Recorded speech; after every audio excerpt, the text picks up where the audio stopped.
আমাদের জন্য আর একটা সুযোগ আছে। কি সুযোগ? আমাদের ছোট ছোট যে সকল পাপ অনিচ্ছা সত্য হয়ে গেছে, আল্লাহ তাআলা এই পাপগুলো নামাজ আদায় করার মাধ্যমে ক্ষমা করে দিবেন। সুবহানাল্লাহ। একটু কথা ভেঙে বলি, গুনাহ দুই প্রকার। একটা হলো কবিরা গুনাহ, বড় গুনাহ, আর একটা হলো সগীরা, ছোট গুনাহ। বড় গুনাহ যদি আপনি করেন, নামাজ পড়লে মাফ হবে না, রোজা রাখলে মাফ হবে না, হজ করলে মাফ হবে না, যাকাত দিলে মাফ হবে না। কি করতে হবে? ওই গুনার জন্য তাওবা ইস্তেগফার করতে হবে। আর সাধারণ ছোট যে সকল গুনাহ আপনি করেন, আপনি যদি নামাজ আদায় করেন, অথবা রোজা রাখেন, অথবা যাকাত দেন, অথবা হজ করেন, অথবা অন্য কোন যে কোনো নেক আমল করেন, আল্লাহ তাআলা এই নেক আমলের কারণে ক্ষমা করে দিবেন। তো তারই একটা ক্ষমার সুযোগ হলো জামাতের সাথে নামাজ আদায় করা। দেখেন হাদিসে কি বলেছেন রাসূলুল্লাহ সাল্লাল্লাহু আলাইহি ওয়াসাল্লাম বলেন, আলা আদুল্লুকুম আলা মা ইয়ামহুল্লাহু বিল খাতায়া ওয়া ইয়ারফাউ বিহিদ দারাজাত। আমার সাহাবীরা শোনো, আমি কি তোমাদেরকে এমন একটা আমলের কথা বলবো না, যে আমলটা যদি তোমরা করো, আল্লাহ তাআলা তোমাদের আমলনামা থেকে গুনাহগুলো ক্ষমা করে দিবেন। সুবহানাল্লাহ। আমাদের নবী সাহাবীদেরকে বলেছেন, আমি নবীর কথায় আপনাদেরকে বলছি। আচ্ছা, আপনারা কি এমন একটা আমল জানতে চান না যে আমলটা করলে আপনাদের গুনাহ ক্ষমা হবে? চান না? এরপরে ওয়ারফাউ বিহিদ দারাজাত, শুধু গুনাহই ক্ষমা হবে না, আল্লাহ তাআলা আপনার জন্য জান্নাতে মর্যাদা কয়েক ধাপ বাড়িয়ে দিবেন। এটা কি আপনারা চান না? কি করতে হবে? দুইটা আমল করতে হবে। এক নম্বর হলো ইসবাগুল উযুই আলাল মাকারি, কষ্ট করে হলেও সুন্দর করে ওযু করতে হবে। সুন্দর করে সুন্নাত মোতাবেক প্রত্যেকটা অঙ্গ 3 বার সুন্দর করে ধৌত করা, আর সম্পূর্ণ মাথা একবার করা। এটা যদি আপনি সুন্দর করে ওযু সুন্নাত মোতাবেক করেন, আল্লাহর রাসূল সাল্লাল্লাহু আলাইহি ওয়াসাল্লাম বলেন, এই আমলটার কারণে আল্লাহ আপনার পাপ ক্ষমা করে দিবেন। এই আমলটার কারণে আল্লাহ জান্নাতে আপনার মর্যাদা বাড়িয়ে দিবেন। সুবহানাল্লাহ। এবার পরেরটা, ওয়াকাসরাতুল খুতা ইলাল মাসাজিদ, আর মসজিদে বারবার গমন করা। মসজিদে যদি তুমি বারবার যাও আর বারবার আসো, আল্লাহ তাআলা তোমার গুনাহ ক্ষমা করে দিবেন, আর আল্লাহ তাআলা জান্নাতে তোমার মর্যাদা বাড়িয়ে দিবেন। আচ্ছা, মসজিদে কি আমরা কেউ যদি নামাজ আদায় না করে, জামাতের সাথে নামাজ না পড়ে, সে কি মসজিদে বারবার যায়? যায়? তা আপনারা যারা নামাজ আদায় করেন, যদি 5 ওয়াক্ত নামাজ আদায় করেন, তাহলে 5 বার মসজিদে গেলেন, আবার 5 বার মসজিদ থেকে আসলেন, 5 5 10 বার গমন আর আগমন করা হলো। তাহলে জামাতের সাথে নামাজ আদায় করলে এই ব্যক্তির পক্ষে মসজিদে বারবার গমন আগমন করা সম্ভব হয়। এই আমলটা যদি আপনি করেন, বারবার মসজিদে যান, বারবার মসজিদ থেকে আসেন, এই অভ্যাস যদি করেন, আল্লাহ তাআলা আপনার পাপ ক্ষমা করে দিবেন, জান্নাতে আপনার মর্যাদা বাড়িয়ে দিবেন। সুবহানাল্লাহ। আরেকটা হাদিস বলবো, এই হাদিসটার পরে আমরা যাব নামাজ আদায় জামাতে কিভাবে করব তার পদ্ধতি সম্পর্কে। এখন একটা হাদিস যে বলবো, এই হাদিসটা সাধারণত আপনারা শোনেন নাই। শোনেন, আমরা অনেকে আছি একদম অবহেলা করি, জরুরি কোনো কাজ নাই, খুব বেশি প্রয়োজন নাই, অবহেলাবশত জামাতকে ফেল করি। এমন অভ্যাস লোক আছে না নাই? আছে, প্রত্যেক সমাজে আছে। কিন্তু এই কুঅভ্যাস বর্জন করতে হবে। একজন লোক প্রয়োজনে হয়তো দেরি হতে পারে, বা ভুলে গেছে, টের পায় নাই, আজান শুনতে পারে নাই, ঘড়ির টাইম দেখতে পারে নাই, এগুলো কারণ থাকতে পারে, কিন্তু অবহেলাবশত জামাত মিস করা যাবে না। যেই ব্যক্তি জামাতকে গুরুত্ব দিয়ে জামাতের সাথে নামাজ আদায় করে, তার জন্য কি নেকি আছে, একটা হাদিস বললে আপনি অবাক হয়ে যাবেন। দেখেন, সুনানে আবু দাউদ হাদিস নাম্বার 558, আবু উমামা রাদিয়াল্লাহু তাআলা আনহু বলেন, রাসূলুল্লাহ সাল্লাল্লাহু আলাইহি ওয়াসাল্লাম বলেছেন, মান খরাজা মিন বাইতিহি, যে লোকটা ওযু করে নিজের ঘর থেকে, নিজের বাড়ি থেকে বের হলো, মুতাতাহহিরান ইলা সলাতি, মুতাতাহহিরান মানে ওযু পবিত্র হয়ে সালাতের দিকে বের হলো। কোন সালাত? মাকতুবাতি, ফরজ সালাত জামাতের সাথে আদায় করার জন্য।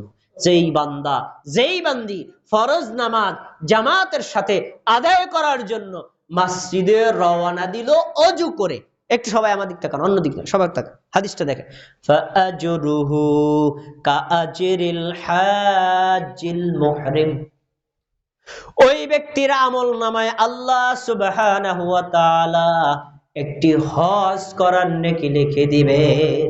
সুবহানাল্লাহ।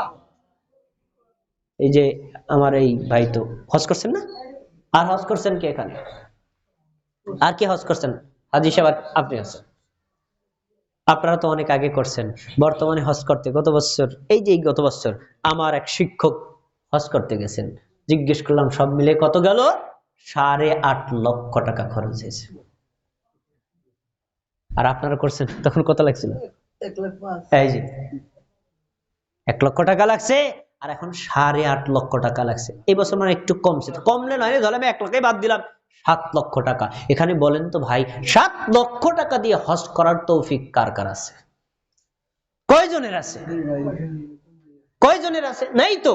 কিন্তু 7 লক্ষ টাকা খরচ করে হজ করতে যাওয়ার তৌফিক নাই, কিন্তু নিজের ঘর থেকে জামাতের সাথে নামাজ আদায় করতে মসজিদে আসার তৌফিক আমাদের আছে না নাই?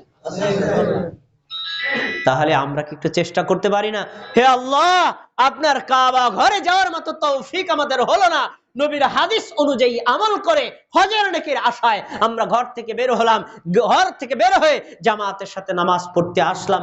আল্লাহ তুমি আমাদের আমল নামায় পরিপূর্ণ হজের নেকি দিয়ে দিও। আল্লাহকে দিতে পারেন না? পারেন? হাদিস আর অনেক আছে, আর বলার সময় পেলাম না। আচ্ছা, আমরা এতক্ষণ পর্যন্ত যে কথাগুলো শুনলাম তাতে আমরা একটা সিদ্ধান্ত নেই, আমরা কি এখন থেকে নামাজ জামাতের সাথে পড়ার চেষ্টা করবো ইনশাআল্লাহ? মাঝে মধ্যে ছুটে যেতে পারে, আমারও ছোটে, আপনারও ছোটে, ছুটবে, কিন্তু এটা অবহেলাবশত বা কন্টিনিউ হতে পারবে না। তবে আলোচনার উপর একটা সম্পূরক কথা বলে যাই, নাহলে আপনাদের মনে প্রশ্ন জেগে থাকবে যে কখন কখন একটা লোক জামাত ত্যাগ করতে পারে। এক, নারী জামাতের সাথে নামাজ না পড়লে তার কোনো সমস্যা নাই, আবার জামাতে পড়তে পারে, তার জন্য শর্ত আছে। মসজিদে মহিলাদের যাতায়াত রাস্তা আলাদা, তাদের পেশাবখানা আলাদা, তাদের টয়লেট আলাদা, তাদের অজু আলাদা, পুরুষের সাথে তাদের কোনো সাক্ষাৎ নাই, পরিপূর্ণ পর্দার ব্যবস্থা আছে। এমন যদি নিরাপদ থাকে তাহলে মহিলারা যেতে পারে, কিন্তু যদি জামাতে মহিলারা না যায় তাতে তাদের কোনো গুনাহ হবে? এই ছাড়টা মহিলারা পাবে, আপনি আমি পাবো না। এক।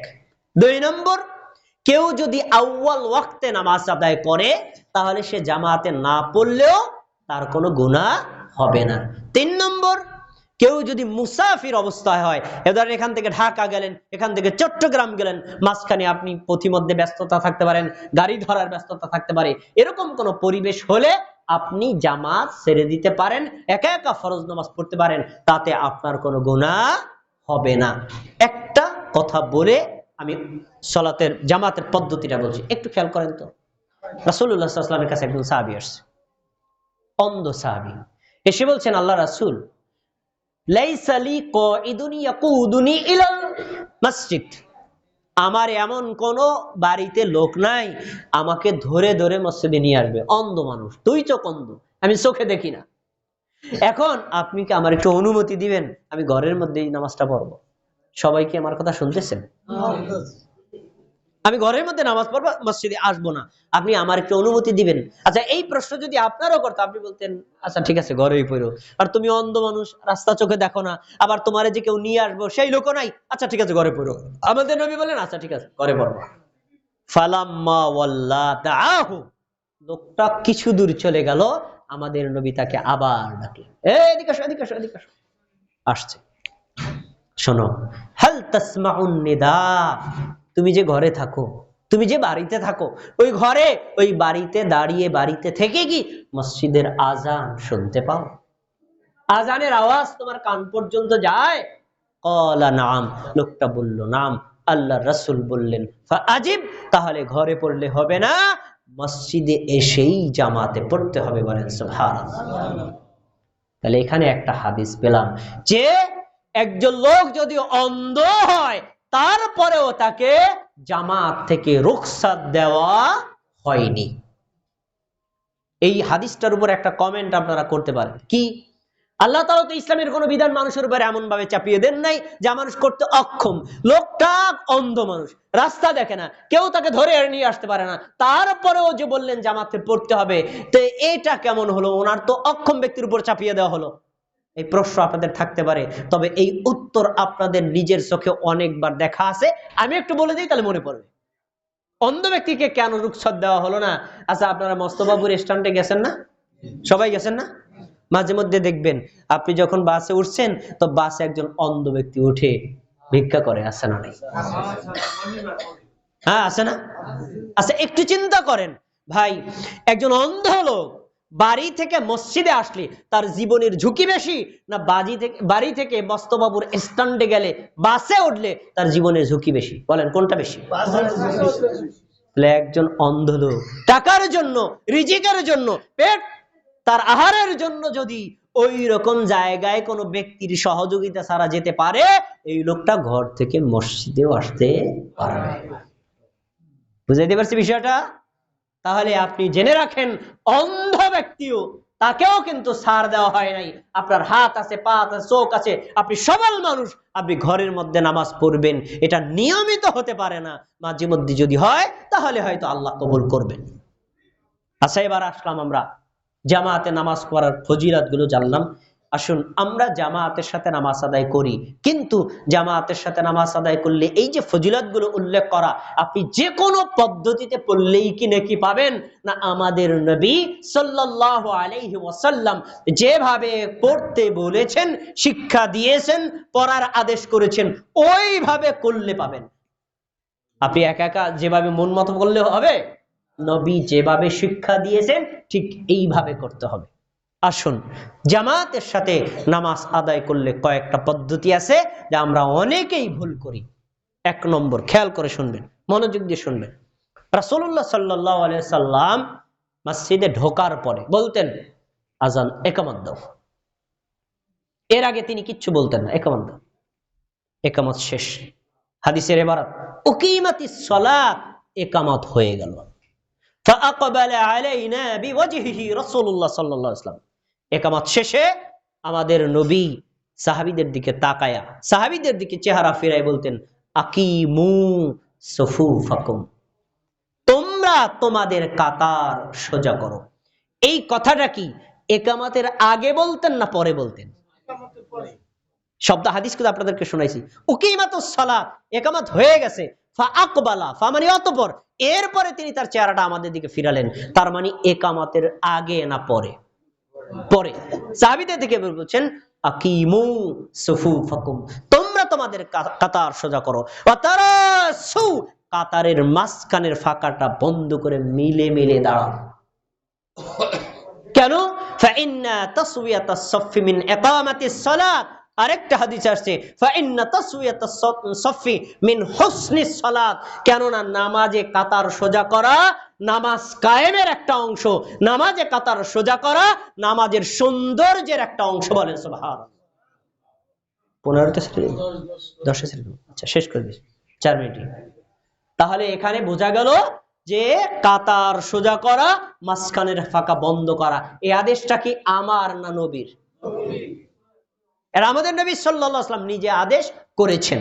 আরেকটা হাদিস শুনেন, রাসূলুল্লাহ সাল্লাল্লাহু আলাইহি ওয়াসাল্লাম বলছেন, ওয়ালা তাযারু ফুরুজাতিল লিশ-শাইতান, তোমরা দুইজনের মাঝখানে শয়তানের জন্য ফাঁকা জায়গা রেখে দিও না। যদি ফাঁকা জায়গা রেখে দাও, শয়তান ওখানে ছাগলের বাচ্চার মতো প্রবেশ করে, আমি দেখি, তোমরা দেখো না। তা আমি আমার এই চাচা দাঁড়াইলাম মাঝখানে, ধরেন 1 বিঘত জায়গা আছে, 1 বিঘত জায়গায় দাঁড়াবে কে? সবাই বলেন। এই শয়তানকে দাঁড়ানোর জায়গা করে দিলাম তিনি আর আমি। তাহলে মাঝখানে ফাঁকা রাখা যাবে? যাবে না। কিভাবে মিলাইতে হবে?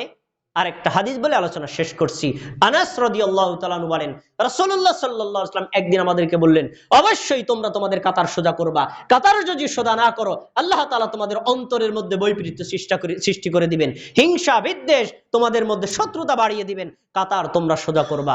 রাসূলুল্লাহ সাল্লাল্লাহু আলাইহি ওয়াসাল্লাম এই আদেশ করার পরে আমি ডান দিকে তাকালাম, আমি বাম দিকে তাকালাম, দেখলাম প্রত্যেক সাহাবী ইউলসিকু মানকিবাহু বিমানকিবি সাহিবিহি ওয়া কদামাহু বিকদামি সাহিবিহি, প্রত্যেক ব্যক্তি তার পার্শ্ববর্তী ব্যক্তির কাঁধের সাথে কাঁধ, পায়ের সাথে পা মিলিয়ে দাঁড়িয়েছে।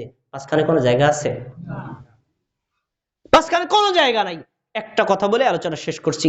একটা প্রশ্ন থাকতে পারে, ইনি আমার বাবার চাইতে বড়, আমি তার নাতির সমান বয়স, উদাহরণস্বরূপ, এখন আমি তার কাঁধের সাথে কাঁধ মিলাবো, বেয়াদবি হয় না? আমি তার পার সাথে পা মিলাবো, বেয়াদবি হয় না? কিন্তু রাসূলুল্লাহ সাল্লাল্লাহু আলাইহি ওয়াসাল্লাম এবং সাহাবীগণ কখনো এই মন্তব্য করেন নাই। এই যে পায়ের সাথে পা, কাঁধের সাথে কাঁধ মিলানোর কথা যখন নবী বলেছেন আর সাহাবীগণ মিলেছেন, তার ভিতরে জান্নাতের সনদ পাওয়া সাহাবী আবু বকর ছিলেন, তার মতরে ছোট সাহাবী আব্দুল্লাহ ইবনে আব্বাসও ছিলেন। যে যেখানেই ছিলেন, ছোট হোক বড় হোক, বড় দাদা হোক দাদি হোক, আলেম হোক সাধারণ মানুষ হোক, প্রত্যেক ব্যক্তি পায়ের সাথে পা, কাঁধের সাথে কাঁধ মিলিয়ে দাঁড়িয়েছেন। এটাকে সাহাবীগণ কখনো বেয়াদবি মনে করতেন না। তাহলে আজকে আমরা একটা শিক্ষা নেই, আমরা কাতারের মাঝখানে ফাঁকা রাখবো না মিলে মিলে দাঁড়াবো? যদি মিলে মিলে দাঁড়ান, একটা উপকার আছে। সেই উপকারটা কি? এই চাচার সাথে আমি একটু আগে ধরেন ঘন্টা খানি একটা ঝগড়া করছি, দুজনেই নামাজ পড়তে আসলাম, তো নামাজের পর পাশাপাশি দাঁড়াইছি। দেখবেন তার সাথে ঝগড়া থাকার কারণে তিনি এখানে দাঁড়াইলে আমি ওইখানে যেয়ে দাঁড়াবো, এই মুড আমাদের আছে না নাই? কেন? ওই যে একটু হিংসা বিদ্বেষ। আর এই চাচা যখন আমার পাশে দাঁড়ালেন, একটু আগে ঝগড়া করছি, সমস্যা নাই, এখন আমরা আল্লাহর বান্দা, আল্লাহর কাতারে দাঁড়িয়ে গেলাম, যখন তার কাঁধের সাথে কাঁধ মিলিয়ে দিলাম, পার সাথে পা মিলিয়ে দিলাম, মাঝখানে ফাঁকা বন্ধ করলাম, একটু আগে আমার প্রতি তার যা রাগ ছিল কমছে না বাড়ছে? কমছে না? এজন্য রাসূলুল্লাহ সাল্লাল্লাহু আলাইহি সাল্লাম মুসলিম ব্যক্তির মধ্যে হিংসা বিদ্বেষ দূরীভূত করা, সাম্যবাদ প্রতিষ্ঠা করা, মানুষের মধ্যে ভালোবাসা তৈরি করার জন্য জামাতের এই পদ্ধতি শিক্ষা দিয়েছেন।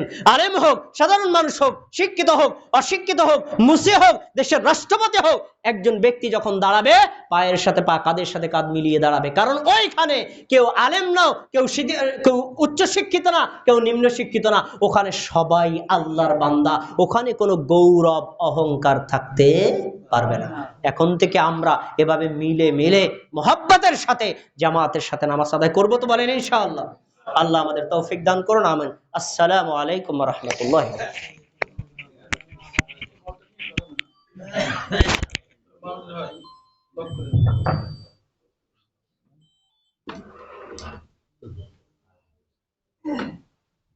জামাত 15 তাই না? যাদের ওযু নাই ওযু করে ফেলেন আর বাইরে বের হয়েন না। ঘরে বন্ধ করবেন। আল্লাহ